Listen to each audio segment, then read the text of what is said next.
Les murs du monastère. La longueur du monastère de l'est à l'ouest est de 146 mètres et du nord au sud la largeur est de 45 mètres. Les murs du monastère datent du 9e siècle au temps du pape Shenouda Ier. Il était pape dès 859 jusqu'à 880. Le mur nord à l'extrémité est est adjacent à l'église de Saint-Jean-le-Court, suivi par un groupe de cellules de moines, l'église de la cave de Sainte-Marie, encore un groupe de cellules et finalement une ancienne porte où, devant lui, il y a une ouverture dans le mur supérieur.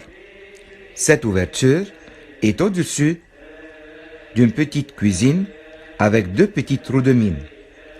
L'une donne sur l'intérieur du monastère et l'autre donne sur le mur externe. Celui-ci est pour observer qui est au dehors du mur sonnant la cloche de la porte principale. Et dans ce petit étage, il y a un trou carré duquel les moines peuvent faire descendre de l'eau et un panier de fruits pour les visiteurs et les bédouins à travers le fossé en haut de la porte sans avoir besoin de l'ouvrir.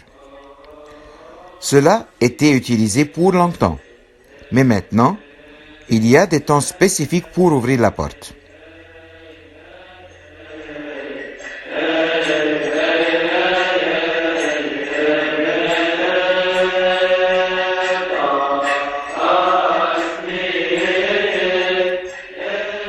Contre le mur sud, il y a l'église syrienne de Sainte-Marie qui a des petites fenêtres ouvertes donnant sur le côté sud de l'église et donnant sur l'extérieur du mur. Celles-ci ont été bloquées complètement au XIIIe siècle. Le mur ouest est adjacent au cimetière du monastère. Dans le côté sud du mur est, il y a une porte qui mène vers en bas par des escaliers aux cellules de moines ainsi qu'à dehors à la nouvelle ferme.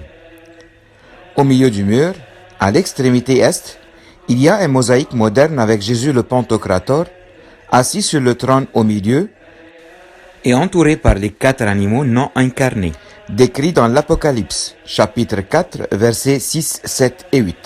Un lion, une vache, le visage d'un homme et un aigle qui vole. Au coucher du soleil chaque jour, les moines récitent des psaumes devant ce mosaïque. À côté de cela, il y a l'église de Jean Camé qui se trouve à l'extrémité nord du mur.